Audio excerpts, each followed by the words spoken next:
Better. Sanataka kuoda mabodi waya dishwash. Sanataka kupackage ma 500 tangu ni ma 750 ndakatanga nawo.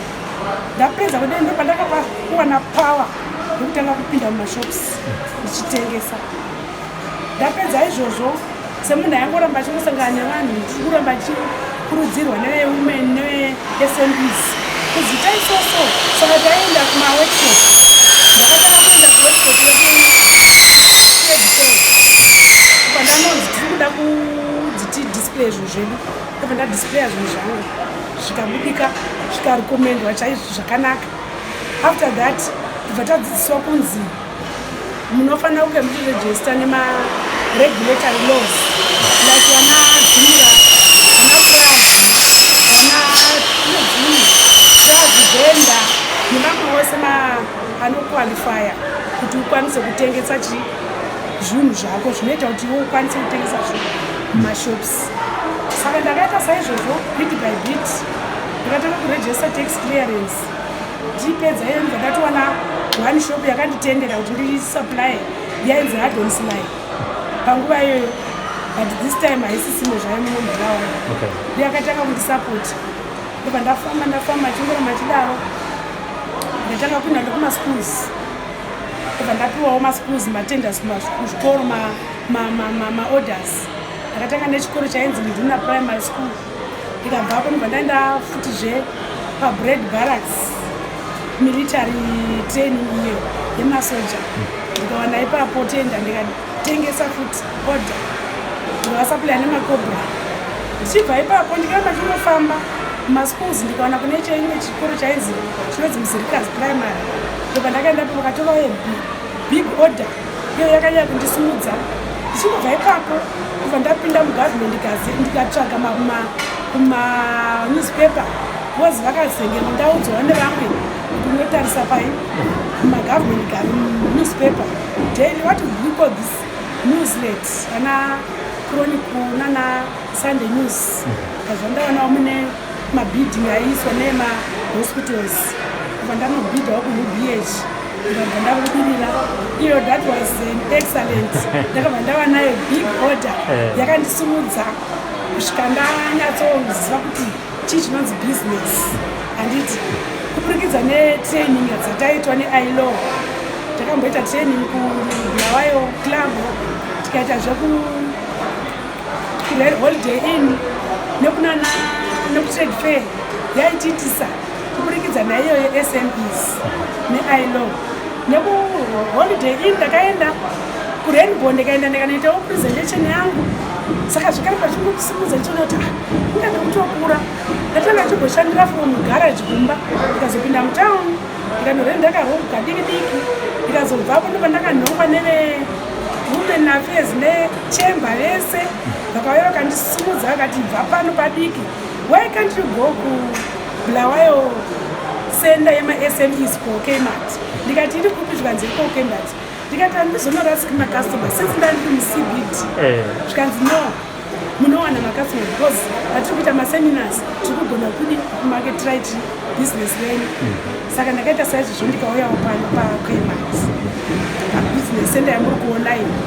Saka tiri pano ndakaimba ndichingokura kusvika ndatova linked kune mamwezve maprivate sectors makuru nekune mamwe macompanies makuru around ari outside Bulawayo. So far ndiri pano ndakasaplaya inonzi Mangwe RDC Rural District Council. Ndikasaplaya inonzi Hwange, ndakasaplaya kuHwange, ndikasaplaya kuSt Luke's. Saka zvakandikurudzira ndakanzwa ndafara nazvo. Ndikasaplaya futi zvekuGwande. Zvichibva pano hari muno ndakura. Saka izvezvi ndakutarisira kuti dai zvaibvira ndisaplaya kana kure out of Zimbabwe nana Zambia, Mozambique kuri kuita macovid makorera. Ndo matidhedhenzi dai ekushandisa izvozvo. Tine mapainjeo senge ichi painjeo inobatsira zvikuru pakukilina nekudzinga nhunzi. Inodzinga nhunzi. Hatoziva kuti the most ndikiri inokutakura chirwere cheCovid chinotransmita is what? Nhunzi. Saka ukangoitawo this ndikiri uchikilina nayo mumba mako masurfaces ose. It's all surface cleaning. Kubva kumatoilet mumba kunopa everything inodzinga nhunzi. Mumba munogara muine fresh air zvokuti nhunzi zobva dzatiza. Saka ndikaonawo vanondipa kuti ndikwanise kunosupply these things out of Zimbabwe. Toziva kuti kunana kana Zambia ine problem yemakorera. I don't know if I'm misquoting, but ndokunonya kutakura korera kunana Mozambique nekumwe kumwe kwakangowanda unongoona kuti apa panoita korera. Ndo maplaces anofanira kuti dai ndaikwanisa kuti ndisupply zvinhu zvakaita saizvozvo, madishwasha angu, makobra ekuklinisa ekukorobhesa mudzimba. Kobra ndiyo kamukaenda musupermarket yezvinokwa Oceans unoona ndi irimo yakazi Maltreat floor polish. Kana kwaAlasco ezvinhu tiri kushanda nemasmall shops but vari kutondisimudzira zvikuru. Ndoda kuvatenga. Ndichazosvika kumabig companies with time. I know very soon I will be there. Kana ndikaramba ndichiwana such support from you ILO neSME yakatiita kuti tiuye pano. And then hand sanitizer also have my hand sanitizers. Ndemo yakandisimudzira iyi paita covid paya ndakakurudzirwa kunotraina. I had no idea to make this hand sanitizer because it wasn't in the market by then before COVID. But soon COVID ichingouya yakabva yatova mumarket zvakanyanya. So ndakaenda kunodzidziswa hand sanitizer kugadzira hand sanitizer kunast. Ndo vakandibatsira kugadzira hand sanitizer netinoti hand wash. Vakandibatsira zvikuru. Saka kunasi ndakaona tenda yekugadzira this. Okay. Ndikasupply 500 of this. So ndinotenda kuti ndatosimuka kuona munhu wangu nekwandakabva I feel like crying. I don't know kuti ndakatanga ndichishandisa this bottle. Pamainge mchishandisa bottle riri manga muri vangani ende zvinezvi kambani yakura zvekuti ane vashandi vangani? Pandandishandisa bottle ndandisingori ndichishande vana vangu kumba handiti. Saka ndazviona kuti vana vakudawo kudzwa kuchikoro ndoenda kutraining yakaita kuti paive nemastakeholders like vewomen's bank. Ndobva tazokwanisa kudzidziswa kuti unokwanisa kunodi kunotora mari koko ndona ndangotorawo bichana kana ndikaita big order ine challenge ndotora ipapo kana home yangu isina kukwana ndotora ikoko ndichingobhadhara zvingodaro. Tingati zvamakadzidza nebhizinesi renyu iri zvashandira upenyu hwenyu sei semudzimai wanhasi? Inini zvandishandira pakuti handisiri munhu uya anongokumbira mari kudhara kuna baba. 2 ndakatorerutsira ndingati health wise kana physical I don't know. Koiti physical what I don't know. Kuti munhu anenge akaremerwa anorerukirwa. Saka mumba unoona mabhajeti anga asingakwaniri. Kutogoti munhu ati chikoro zvinodiwa pamba fees chii zvese zvairema. But I find kuti inini zvakandibhenefita pakuti kana ndikada kuti ndoda kunotenga poto yangu ndinotenga. Ndikada kuti ndoda kurejista chakati changu ndoregista. Zvisisine neconsultation kuna baba kuti ndokumbirawo chakati ndombonzawo ABC handiti. Ndengova munhu wokungoti I will just chip in things. Ndikada kuti ndoda kutonohodha zvakati ndotoenda handiti. Ndikangowana order kwakati ndakutoendesa ndotonotora ndoita because ndinoziva ndine finance dzangu dzakandimirira. Handicharemeriwo mhuri yakwangu, handicharemeriwo kusociety. Plus zvakandibetsera kuti vana vandakaemploya vaya it's like it's job creation. Zvanani kuti mwana wandakaemploya ezvino kana akamira apa she can do zvaanoda nemari yake. Akuonawo means of living handiti. Akukwanisa kuzvitengerawo zvaanoda. Aida kubhadhara kuti fees wake achienda kunight school zviri kwaari. Saka it's an advantage to the community. Ndakatorawo vana mucommunity vakabatsirikana nevamwe vefamily yangu vakabatsirikana. Saka that one is a big achievement yandakaita. Ndiye ndinozva kuti aya ndakarerutsira imwe mhuri yanga isina mwana anga asina kwakuenda. Akutishauri saka pamwe amirira panzira asina fees yekuti anyore, pamwe atadza kurejista. But ndakatosumudzawo vamwe vana vakatonorejista through pay yangu yandadhiwa papapa handiti. Vati vasambuya vamwe vakutoenda kuchikoro vamwe vati vokuna napoli zvingodaro. Advice yamungape madzimai chinopedza chirongwa ndeyekuti chii vari kudzimbawo kuno kuti kazhinji nyaya dzemabasa emaoko dzinounza kana mitauro dzinounza mariski imimi advice yamungavape nepamakatangira nepamavaya pazuva ranhasi ndeyekuti chii? Advice yandingavapa ndeyekuti kana kuri ariko kumbari kuda kutanga nhasi usamirira kuti ndofanira kuwana zimari rakawanda kana 100,000 kutanga business. Ini ndakangotanga nemari shoma iyo yeschool fees yamama ndiye ndakatanga nayo. Aiwa yeschool fees yakazoenda ndakuda kunoita big order. Okay.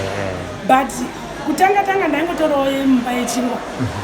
Ukanzi nhasi motenga 2 loaves ini ndotenga 1 towedzereza kuti masikati tobika sadza. Watosumudza 20 kg yako yezvauri kuda kuita, wada unohodha madomasi watoona train pamari yawangu wasirwa namudhara handiti wotosumuka kusamirira kuti ndiwane zibig capital ndikwana $50 nhasi kana ndikwana $10 kana toti 1000 bond 1000 rtgs inonditisa kona ndogona kutenga mafridzis akawanda kana kutenga maingredients ekubika ekugadzira inozi madrinks ndotomeka 20 liters yangu yemadrinks pa20 liters yemadrinks ndoziva ndikawana izvi 10 ndikazviti $2 yatopfuura yatobereka. Saka munhu usazeza kushanda kana variko kumba uko chingototi pawo ipapo hatitarisiri kuti dendaita kana maina kana usina mari yekuita maini kushanda nezvauinazvo unosumuka wozokwanisawo futi kuti uendewo kunotrainwa vamwe utinodzidza maideas ekuti uite basa racho. Hapana chandakadzidza ndechekuti hanzi hapana business risina mari, ndo zvandakadzidza patraining kuti whatever business rauri kuita ritori nemari. Saka zvazvoda ndizvokuti utofana kuimplementa maskills aunenge wadzidzisiwa kuti zvinhu zvako zvikuendere. Plus kana wakatengesa usamhanyira kunodya mari, kunodya profit. Shanda wedzera kana paine mukana wekuti whatever chinoda kuti chiitomba wakatarisana nemari yebusiness chingotanga washanda nebusiness wozotenga zvinotevera wane profit yakawanda. Saka company yako ndichizitela? Company yangu inonzi Mao Trade Private Limited company. Ayo, maita basa amai. Tinotenda. Directly, especially for the Bulawayo SME Center, we have 78 direct entrepreneurs or SMEs who are based there. But those SMEs, they are actually employing more than 100 young people who are also directly benefiting from the intervention that we have done.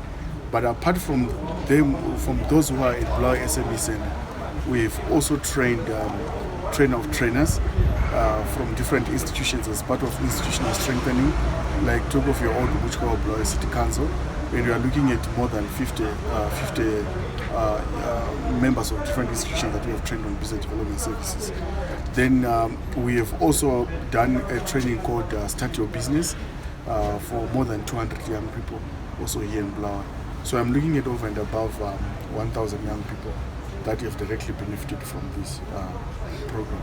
What do you intend to achieve? Why are you doing it? What we want to do, especially in the informal economy, is to promote the formalization of the informal economy. When you talk about the formalization of the informal economy, it comes with different facets. Number one, there is improvement of workspaces. Like for example, this one you have just seen in the Bulawayo SME Center, where we want to address decent work deficits, which when you talk about decent work deficits, I think a number of partners have talked about issues of lack of ablution facilities. And so what we are trying to do is to put decency in the informal economy.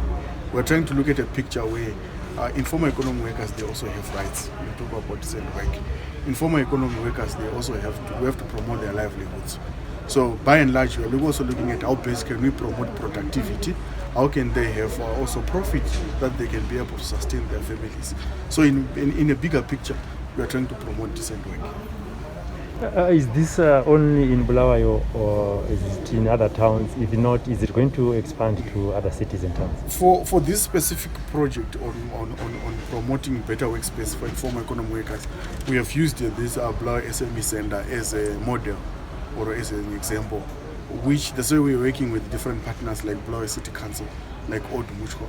Our drive is for them to scale, and already they have started replicating this same model in different locations. Talk of Kulumani with Old Muchko, they want to replicate this model because they have huge spaces that informal economy workers, they cannot afford to pay rent house. So they also want to use this model. Bulawayo City Council already, there are plans to actually replicate this model to their food markets. So already we are talking of replication because with ILO only, we might not have enough resources to cater for all the city within the city and around other places in the country. So this is the model. So it's a model that we are planning. We visualize that they can replicate. But apart from this program that we are doing, remember we also have the Green Enterprise program in different spaces in the country, which also benefit a number of young people. We have also the another program we call E4Way, employment for women and men in different spaces of the country, which is also benefiting a number of young people. So by and large, yes, there's a presence here, but around the country we have different programs that are running.